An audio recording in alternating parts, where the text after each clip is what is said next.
Oh!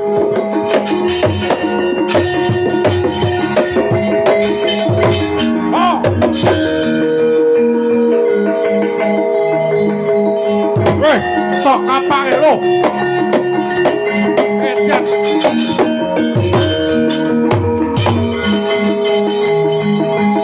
Weh!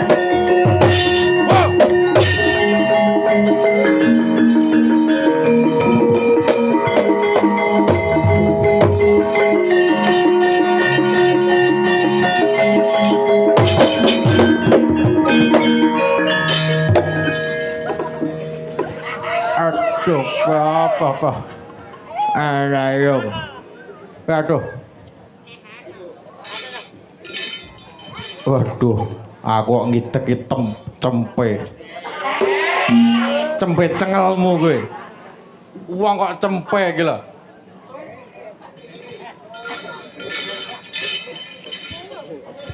Waduh yo kawon, kalah, kawon. Walah ger aku ada toh nggawa kowe barang kok. Oke nek kalah. Petuk Baladewa apa urung? Dereng nggih. Lah kowe kok iso ajur kaya ngene. Petuk wong iso mabur, Gatut Kaca kowe. Kula ki nginggil diamat. Disawat ki ngisor. Nibane jenengan. Para tenan dan Ratata. Kabeh prajurit ning ndi? Kawon. Kalah kawon. Edan tenan ya. Jan ra duwe duga tenan ya. Wes mundur. Hak trajange anake Pandhawa. Jenengan kuat anggite. Nek trimo meng kowe-kowe padake ra. Nggih pun monggo. Ah. Mundur.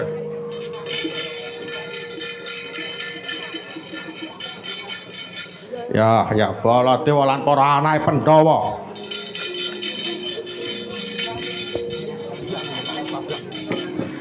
Aja meng trimo anak buahku. Aku Ayanana. Kula mboten maju. Wis rasah. Wis arep udan gendang ayu ndang bar. Pandhawa.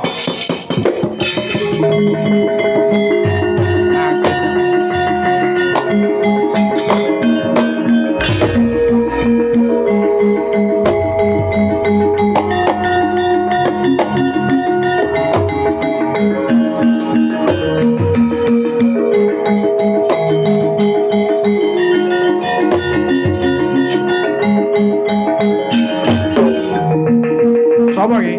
Anoman. Oh, alah Anoman to, nggih. Ndi Pandhawa? Mboten rasah, wis ora ono. Anoman Ayanana.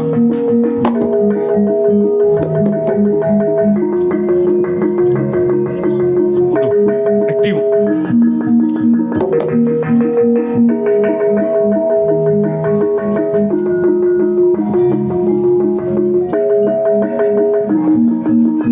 sapa iki? Antarja. Antarja. Ya. Oh alah, pakmu jenenge Werkudara. Ya. Ndi Pandhawa, pakmu kene. Rasah oleh serano. Anak ya. Sowen perang blah terus. Ngentekno tenaga.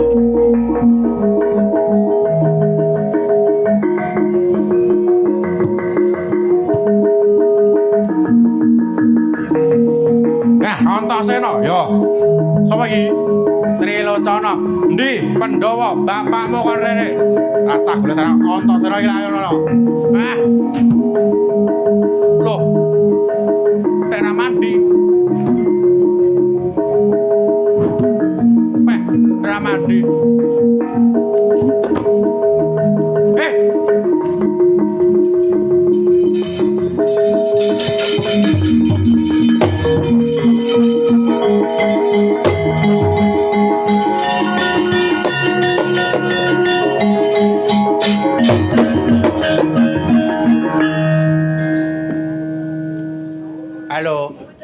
Halo Tang. Edian, lah kowe wani lah kok wani ning kamar kok. Aduh yo, ayo, arep piye? Oh.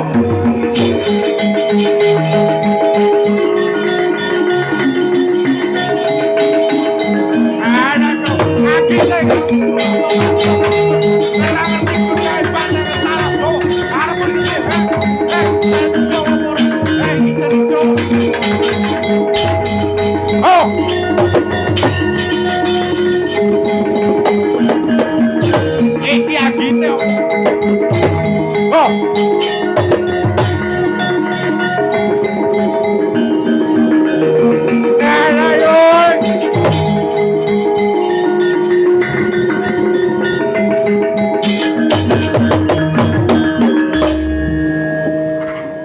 Apa iki?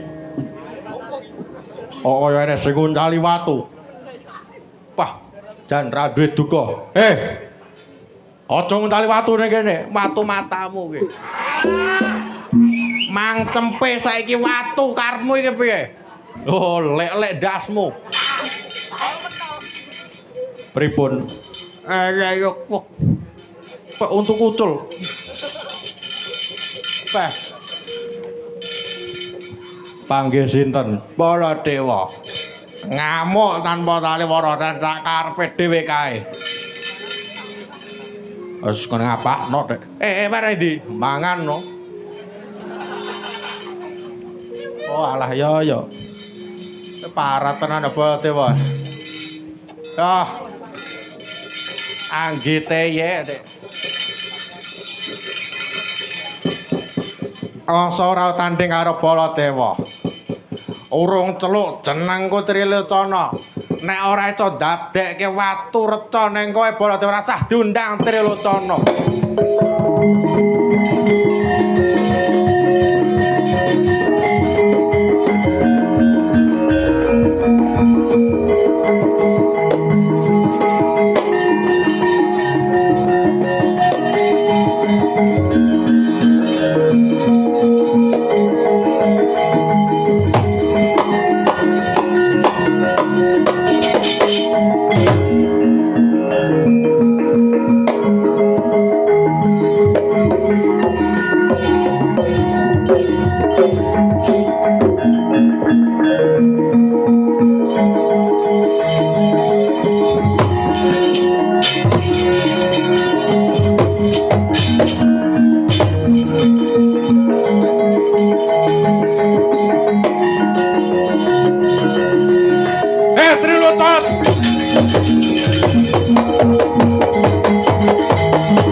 Waduh, oh Prabu. Waduh.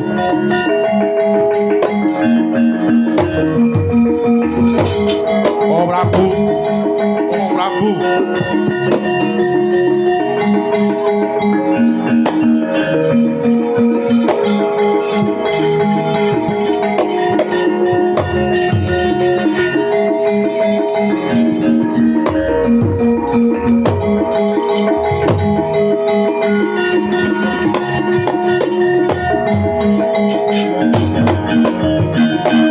Mawut kang katrajang ing dahana wadya sanggep pabron ranggang abrom markata. Waduh wa Prabu, jenengan dados recawa. Wa Prabu jenengan dados recawa. Paduka dados watu, paduka dados watu. Walah gek piye lakon apa to kaya ngene iki? Lakon apa to kaya ngene iki kudu disandang. Oh dewa aku njaluk tulung, dewa aku njaluk tulung. Dewa tulungono aku, dewa aku tulungono aku. Aku sambat karo kowe dewa aku tulungono. Dewa aku tulungono to dewa.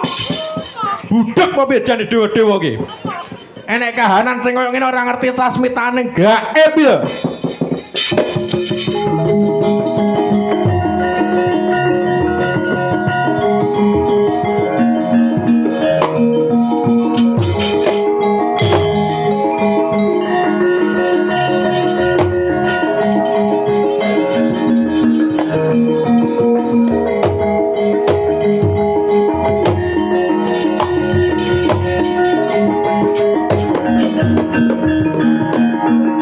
Padha becik wis anggeni. Iya Kakang Antarja padha becik. Padha becik wis anggeni. Iya Kakang Gatut. Padha apik cah Degleng. Iya cah Kendir.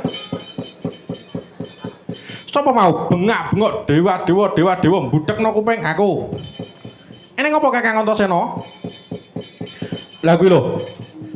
Pak De Baladewa piye? Kahanane koyo ngono piye? Baladewa? Iya. Dadi watu reca. Kenek ngopo? Dadi watu. Kenek pusakane Begawan Trilocana aku dhewe ora ngerti. Kok wekasane Siwa Mandura dadi watu sing kaya mangkene kowe kudu iso ngrampungi lho. Wis anggeni? Iya. Yen to tak sawang-sawang Begawan Trilocana sajake diwong-wongke karo dewa. Terus prayogane kepiye? Sawetara mundur dhisik, mundur. Aja meneh kok Siwa Mandura, ora kok aku jeneng pamer. Nadyanto wis anggeni bocah Kahyangan kenek pusaka kae mesti dadi reca. Mesti dadi watu. Merga pendhita kae diwong-wong dening dewa. Oh ngono. Lah terus aku mau meling. Aja digawa kundur ing Mandura, Siwa Mandura. Lah terus gawanan kondur ning negara Ndwarawati, pasrahno marang Siwa Kresna. Tombane ning kono. Lho, dudu. Lah terus tambane kok kira-kira teko dhewe bakale mara ning Ndwarawati. Oh ngono. Lah arep ning ndi? Aku arep ning Kahyangan. Ning Kahyangan ngopo? Gugat karo dewa. Dewa kuwi ora adil ing ngatasé pendhita sing kaya ngono kok diayemi. Diwenehi pusaka sing ampuhe kagila-gila. Mula sing tak sawang dudu pendhetane ning sing tak sawang bakale para dewa-dewa. Ana ing Kahyangan sing kurang wicaksana tumindake ing ngatasé pendhita ingkang isunungan angkara murka lah kok diayomi para dewa. Arep ngamuk ning Kahyangan. Iya, aku melu. Melu ngopo? Aku melu. Melu ning ndi? Melu ning Kahyangan. Arep ngopo? Nek ku ngempet ya wis suwe pengen jotos sirahane dewa-dewa. Ora usah melu-melu, ndak ngruwet-ngruweti lakon. Wis didum. Didum gaweane Kakang Antarja, Kakang Gatut Antasena ning Ndwarawati ngawangga kunarpane Siwa Baladewa sing dadi watu. Aku tak ning Kahyangan gugat karo dewa. Dewa piye karepe nek ra iso ngrampungi perkara aku ngidu ing Kahyangan kobong dadi awu. Oh ngono. Itu geni. Wong lairku mbiyen ning Cik Bayak dicemplungke kawah Candra Dimuka kok. Oh iya. Sewang-sewangan ya Kakang Antarja. Iya Dimas. Kakang Gatut? Iya. Kakang Antasena? Iya. Rujak sentul siji ngalor siji ngidul. Iya. Sego kupat, sego liwet ora liwat andum. Slamet ya. Tuku dawet sak cendole kathoke ngapret ketok. Oh iki omong apa jane? Omong apa ngono lho. Paringan apik-apik kok ketok anune. Bocah kok masak ora. Wis ngono ae. Tak ngamuk ning Kahyangan. Dewa tak takonane tak jaluk tanggung jawabe. Ora iso ngrampungi perkara tak damu dadi geni Suralaya.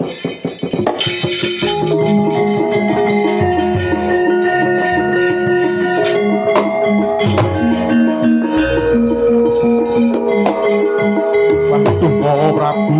Waduh.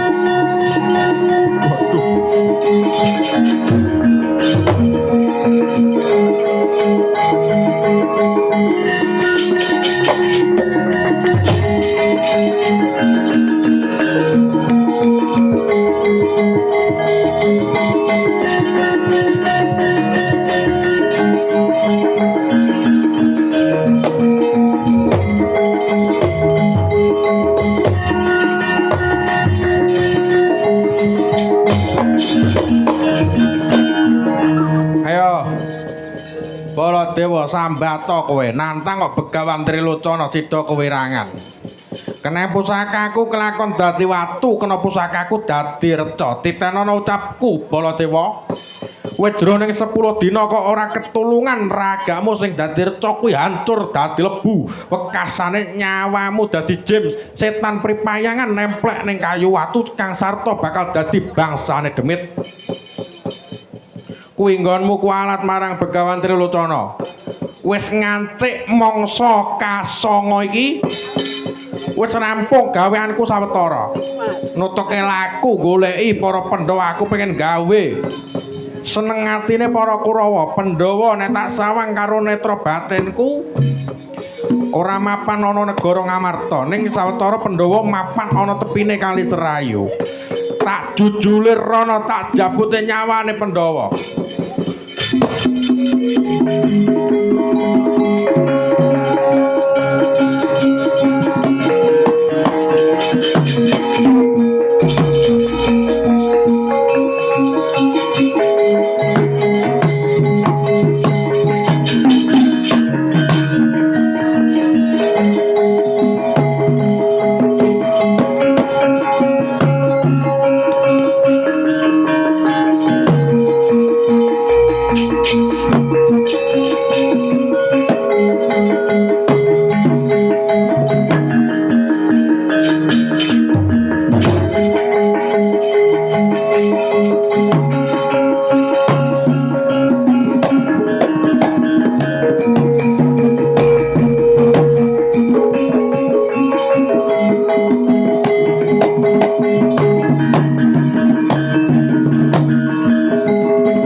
Pamataring warasitane ngati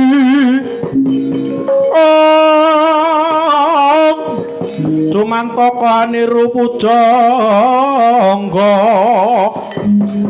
dahat muda ing patine nanging kedah kinunggung datan weruh yen akeh ngesemi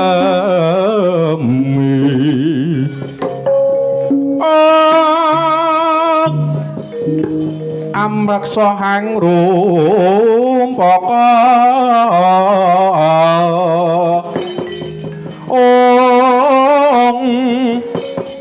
basa kang kelantur tutur kang katula-tula inalaten rinuruh lawan riremreh padange sasmita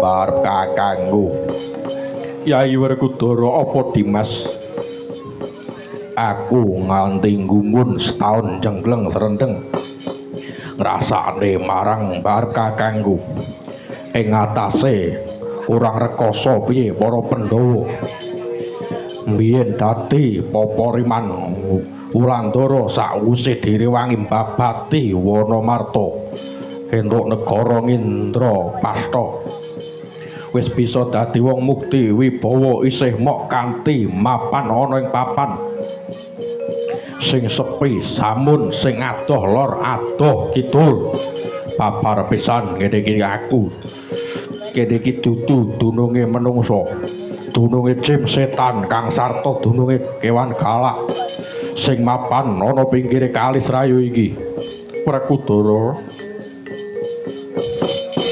kawruhana Yudi tartamtu wae menungsa kuwi aja mung enak kapi enak nampa lan ngrasakake kamukten merga sing diarani bondo donya kuwi ora lestari derajat pangkat kuwi ora langgeng pun kakang nganti kelawan jeneng sira tetep prihatin nyuwun marang purbane Gusti muga-muga kamulyan iki tansah sinandhang dening para Pandhawa nganti kukuting jagat Dara terus karepmu apa nganti marang dulurmu Werkudara mapan ora ing tepining Kali Serayu iki baris gores blak kotang terus terang kowe kudu ngerti yen to pun Kakang antuk wangsiting dewa yen to dewa bakal numedunake kanugrahan ingkang sinebut Wahyu Tirta Manikmaya Mahardi ingkang tumurun ana tepining kali Srayu iki mula Yayi dina samangke mung kari ngenteni tekane si Janaka sing mampir ana ing Klampis Ireng. Ayo tinggal golek papan sing samun kanthi cegah dahar lan guling meminta marang nugrahaning Kang Kawasa. Muga-muga kanthi prihatine para Pandhawa bisa kacondokan wahyu kamulyan.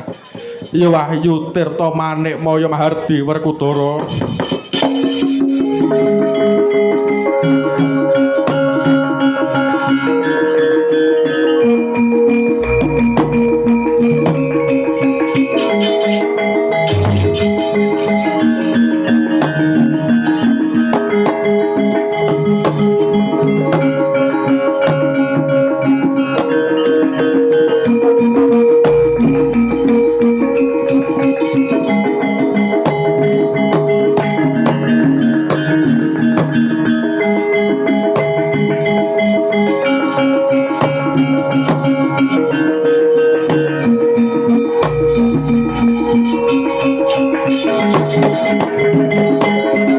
Kahangro terus sumbar lindu getara bumi gonjing kumaluduk guntur katup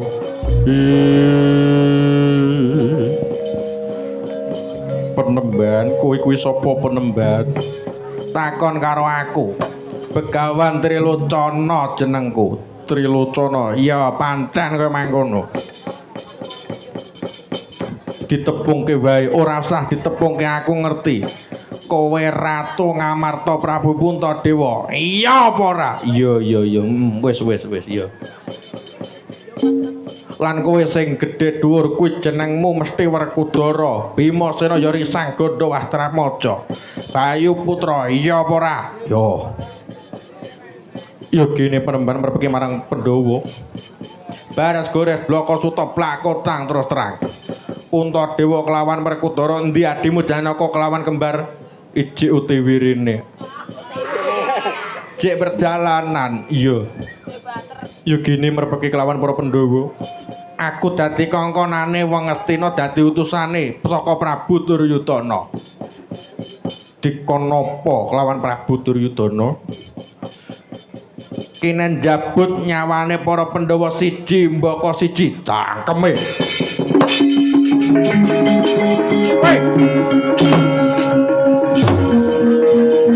Dimas Werkudara di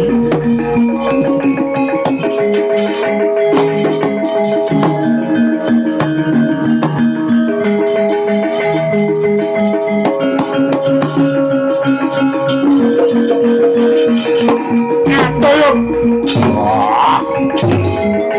Ngatoyuk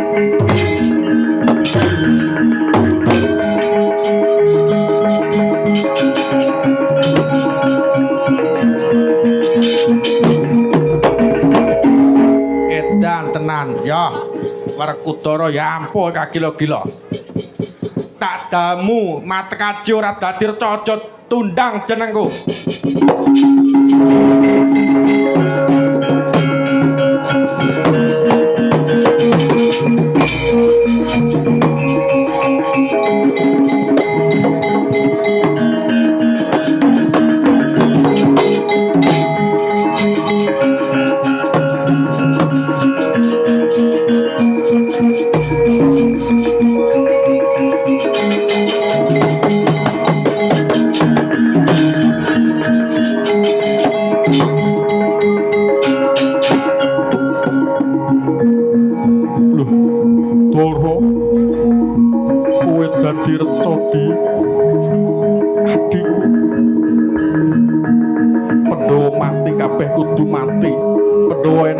kudu ngrasake Trilocana paten ana aku Trilocana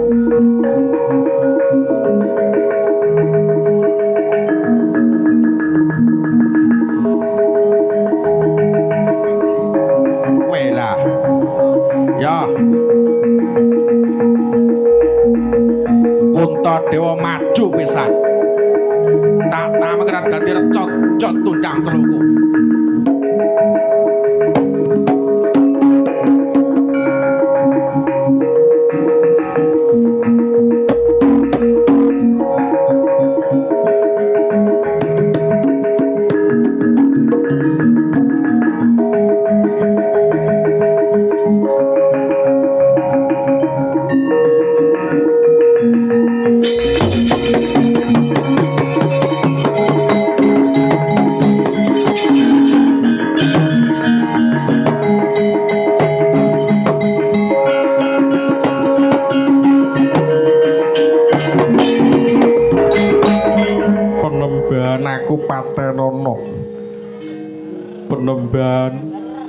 Penemban aku Patenono penemban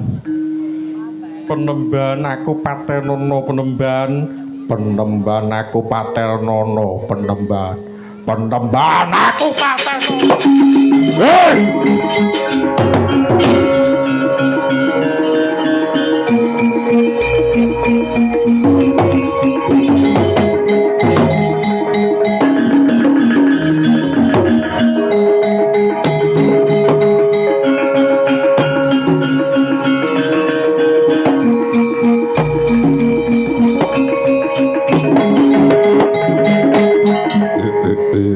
Talah penemban aku Patenono liyane mbok dadekno watu lah kok aku malah mbok dadekno luwih gedhe iki piye kabeh awakku jembar rai dodot jembar upu jembar dramaan dadi gedhe aku mbok tamane aji ora malah dadi watu malah dadi sakmene gedhene. Ayo jare kon ngombe jus nanas ben ora mlenting wetenge. Basa kono aku saiki dadi mlembung semene gedhene. Ayo aja mlayu Trilocana. Wani pek menake ora gelem rekasane lanangan kirek kowe ya. Aku wis mlending dadi gedhene semene kowe kudu tanggung jawab Trilocana.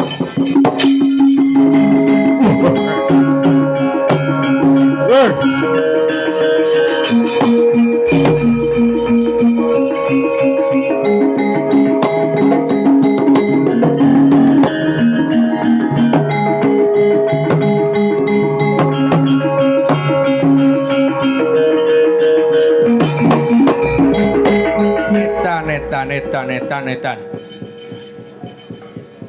Tak tameki aji ora dadi cilik, ora dadi recok, malah dadi sakmono gedhene.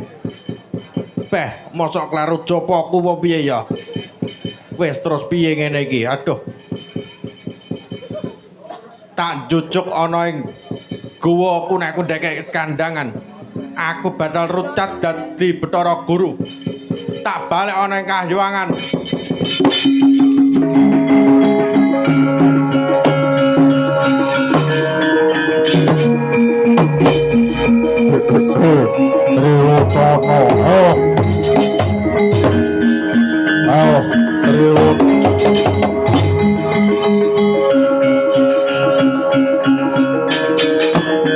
Edan dan buta ora Jawa kesel piye ya.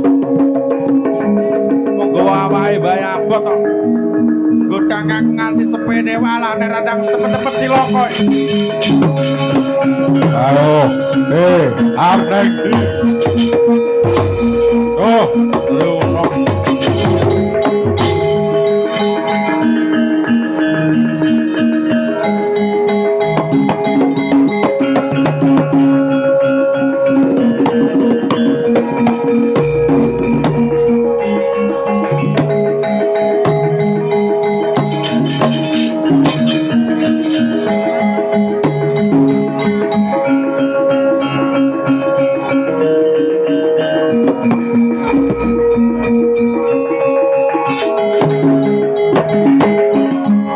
Lesung jumenglung ora imbang lesung jumenglung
Assalamualaikum warahmatullahi wabarakatuh.